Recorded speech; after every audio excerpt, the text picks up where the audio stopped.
Good morning, Les Cross here. We're going to do something a little bit different for you today. As you can see, we're outside. I have the outside broadcast unit for the film production with me today. There's the producer, director, best boy, give us a wave, thank you. Catering crew over there, and the lovely camera operator there, thank you very much indeed. And what we're going to do today is something a little bit different. I want to show you how you can create a live reading using natural products. I want you to know that you're never going to be short of using materials or finding materials in nature, very geomantic. You're never going to be short of finding materials with which to give a geomantic reading. And today we're going to use a willow tree. Okay, that's the willow tree. I've just come round the bend. Don't say anything.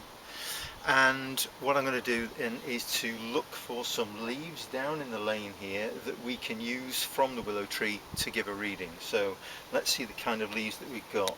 I'm immediately attracted to this one here, which is a nice one. It's a bit pale, but it will still suit our purposes. We've got another one here. That's a bit more dried. I'm going to have a think about that one. Which other ones have we got here? We've got another one here. I'm looking for leaves. This situation are quite flat. I don't want them too curled. I don't want them too dried. I'd like them to be a similar kind of colour if I possibly could. Here's I just walked on that one. I prefer not to use that one. Come on. Trained camera operator here. Let's have a look at this one. That one's not too bad.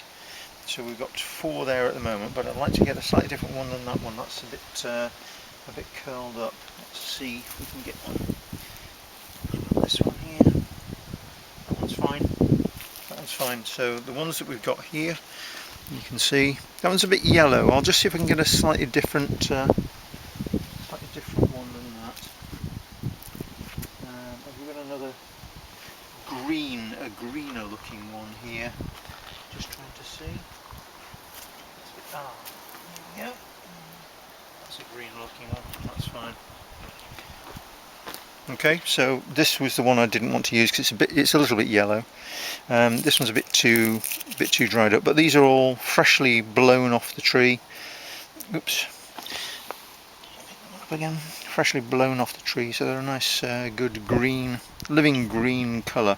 A little bit of damage to them there, but that's bit eaten away, but that's no problem. Keep dropping them. And they're very light indeed to use, so they'll be perfect for the reading. So come on, back to the house. Okay, here we are back at the ranch. We're now going to use the leaves to give a geomantic reading.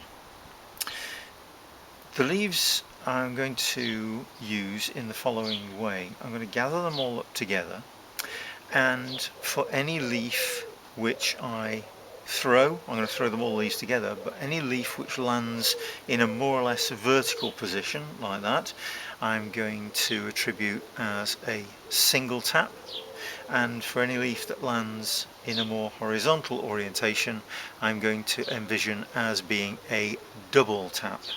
Okay, and I have my geomantic die ready to give me the house that it's going to go in.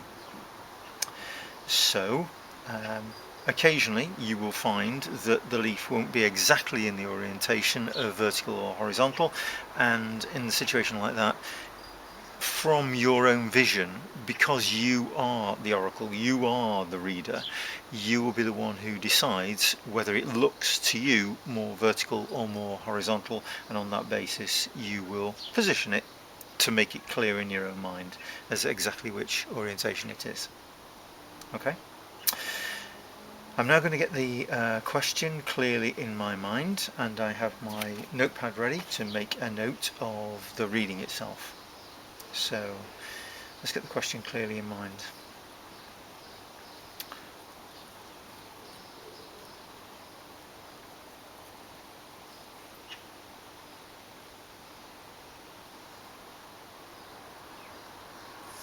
Okay.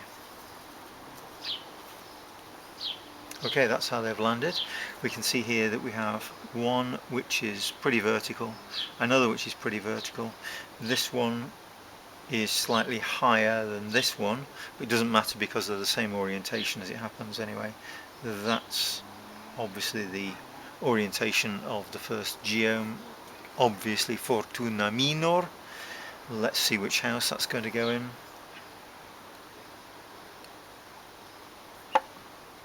It's going to go in the second house, so make a note of that. Fortuna Minor in the second house. Okay, repeat the same principle then. Okay.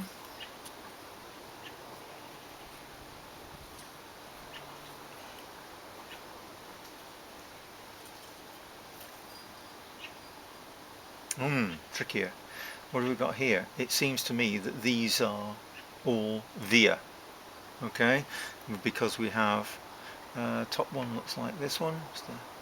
Perhaps, yes, perhaps that one. I don't know, that looks more horizontal to me. Horizontal. This is the next highest. That's downwards. That's downwards, and that's definitely downwards. Okay, which gives us Caput Draconis. Which house is that going to go into?